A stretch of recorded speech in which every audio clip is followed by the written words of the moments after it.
What we carry in our rucksacks very much depends on the journey. So I'm going to show you a little introduction first, to give you a feel for what this journey was, and then we'll get straight to it. This is Jura, one of the wildest and most majestic islands in the whole of Scotland.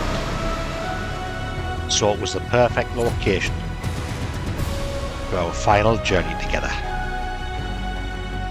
So on this amazing journey, we'll take you through 60 miles of pure Scottish Island wilderness. We'll stay in ancient old bothies, and we'll camp under the stars on powder white sand beaches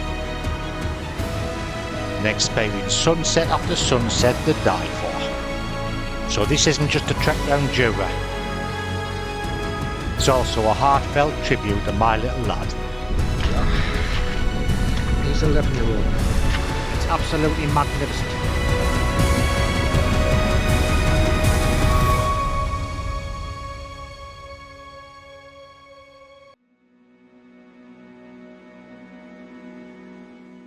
So I'm going to put my tent up now and relax for the rest of the evening, but I thought what I would do while I was here is, before I unpack my rucksack, a lot of people have asked, what do you take with you? Well, it depends on the journey, but in this particular case, I've got what I need. I've got about 3-4 days worth of food and all my camping equipment. So if you're interested in that sort of thing, then I'll show you what's in this rucksack. It's like, how much can one man get in a rucksack? But if you're not interested in it, then you can obviously just skip this part of the video. It'll only be 5 or 10 minutes, but some people are interested in what I carry, and so I'm going to talk you through that now. So firstly, I've got a 48 litre Osprey Exos rucksack. They do a 38, a 48 and a 58. I've actually got a 38 for a smaller journey, but I find this one, it weighs 1 kilogram. It's got plenty of functionality, and it's quite comfortable on the straps, even though it's lightweight and only weighs 1 kilogram. Loads of functionality, and I find it's enough to get everything I need in. I've invested quite heavily over the years in lightweight stuff, because I know the importance of that. You pay a little bit extra for it, but by God, it makes a difference when you're trekking long distances. So I'll unpack this bag now and I'll show you what I've carried with us this time.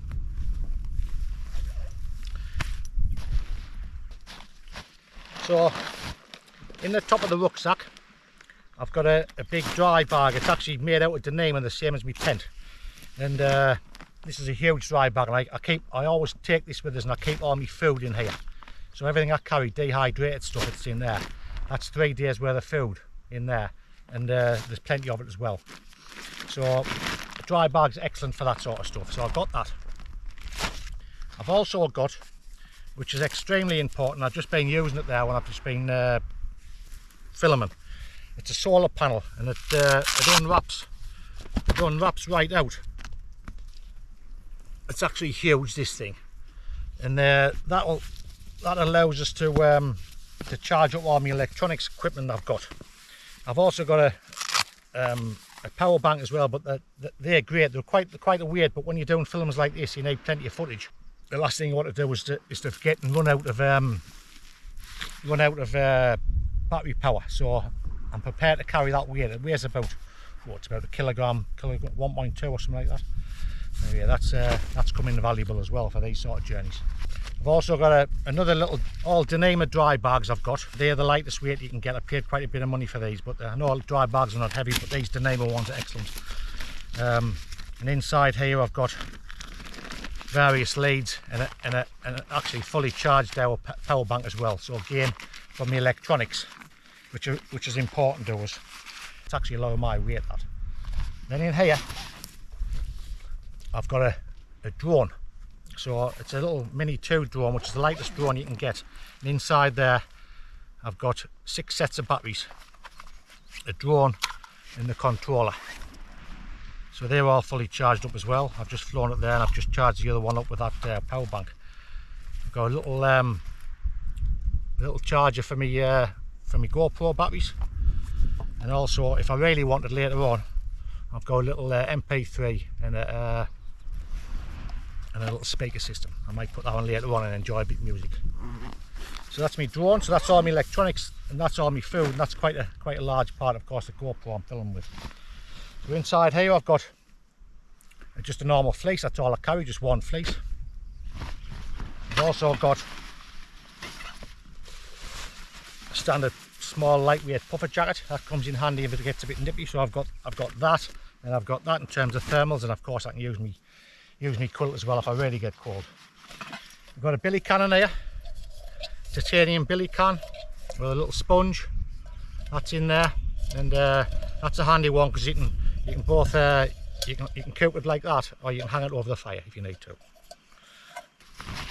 So inside here I've also got a Heron's carrier bag, and that's Ollie's food. In this little kit, this one here, these are excellent. This is a dry bag which I put all of me warm equipment, or me dry equipment I want to keep, like any socks, any underpants, any fleeces. I keep me quilt in here, all my sleeping equipment, my pillow, everything. Good thing about these is I've got you'll see it shortly, I've got an X-bed sleeping bag and an X-bed sleeping mat. And this comes with the X-bed, and this allows it to blow it up. It's got a little valve on the end of here. But I find it's really handy because you can cinch it down nice and small. With having a valve on, you can sort of vacuum it right in, and it fits nice in your bag. And inside here, like I said earlier, I keep all of me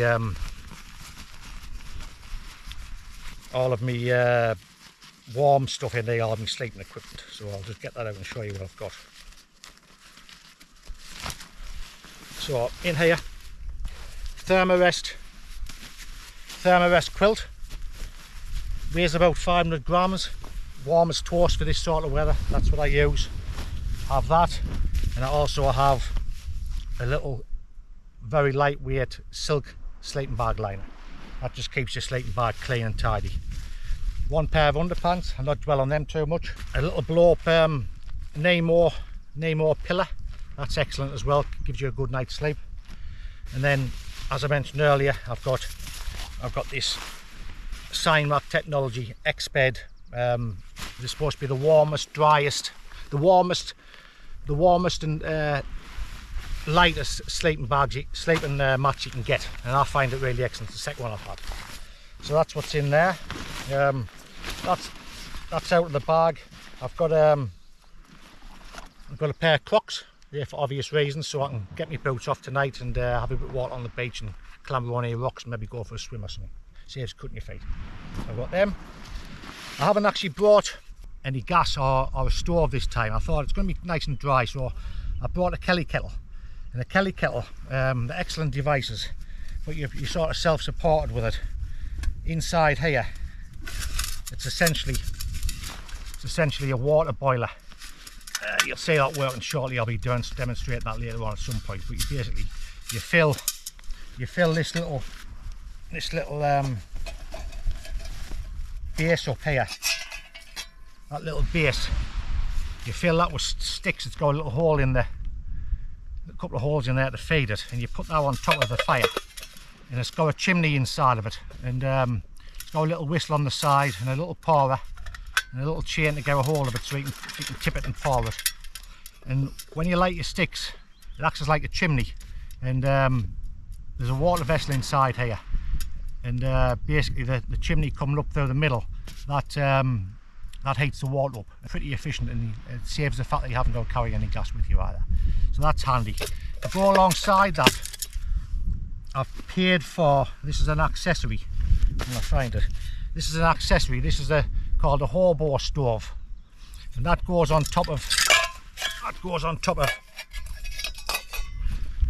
that base where you put your fire, and acts as like a little pan stove. If you want to just warm something up, you can keep feeding the flames, keep feeding the sticks into there, and it acts as like a little small fire, and that's excellent. That's an accessory for the Kettle. What else have I got? Oh, inside there I carry little Vaseline cotton wool balls. So basically it's a cotton wool ball with a tablespoon full of Vaseline in that, and I think I've got about 30 in there. And they take a spark as well. You don't need a flame for that, so I can light that if I want to without a lighter. and they take a spark, and you only need one of them, and they're extremely light, really burn for about 3 or 4 minutes, enough to get a fire away. And I use that for my Kelly kettle to get the sticks off, and the lightweight, that's important. What else have I got? I've got a roll mat. That roll mat there sticks on the outside of me 48 litre rucksack, and inside here I've got the main man here. This is a super lightweight Dyneema tent. It's a one-man tent, but it's twin walled, and it only weighs 600 grams. I think I've showed it on a couple of videos previously. But this is a Tarptent Notch Li, and I find it's an excellent tent. It needs 4 pegs really. I tend to use about 8, but you can get away with 4. And you don't have any poles with this.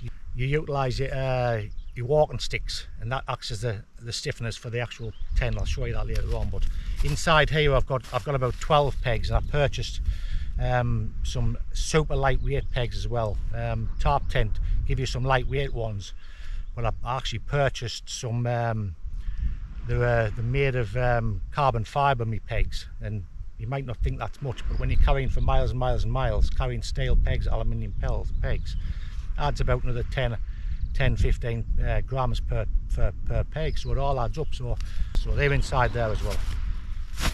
What else have I got? My trusty cup, Eurohike cup. I've had it for years. You get quite sentimental about these things, and that's my Eurohike cup. I use that. Inside here in these little, oh, that's super important for later on. That's a titanium flask, and it's full of, you guessed it, whiskey. And no, it's not Jura whiskey. It's Jack Daniels, one of my favourite tipples. So I'm going to enjoy a couple of jars of that tonight, watching this sun go down. Of course, that gets lighter the more you drink. So we'll have to wait and see what happens. I might have half it gone by tomorrow. I might have it all gone. I might have a little bit left. But the more I drink, the lighter my journey will be tomorrow. Right, inside here, in one of these little side pouches, I've got my wash kit. Inside here I've just got a towel. I've just got a small fibre towel, some toothpaste, a toothbrush, and some little soap shampoos and soaps. They're just like a wafer thin thing. They're absolutely brilliant, them. Really lightweight. And my little fibre towel there as well. And that's all I carry in terms of that. Weighs about, I don't know, 300 grams or something. That's my wash kit. That roll mat acts as a little mat for Ollie on a night time. It's nice to sit on the rocks or something, so it's a nice thermal mat. And always, if your mat goes down, then of course that helps you as well, because it gives you something to lie on. Inside here I've got my water vessel. Not much left in it now, but there's actually a stream run down here. One of the reasons I chose this site is because there's actually a stream runs from the top of here, runs onto the beach, so I'll be filling up shortly with water, so that's quite good. A lightweight Gore-Tex Montane waterproof jacket. I contemplated not bringing this actually, but you never know. We are in Scotland at the end of the day, and you never know. The forecast's really excellent, so I might be carrying this in vain.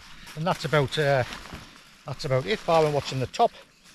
So in the top of the bag I've got all kinds of little bits and pieces in there. Head torch, a little knife,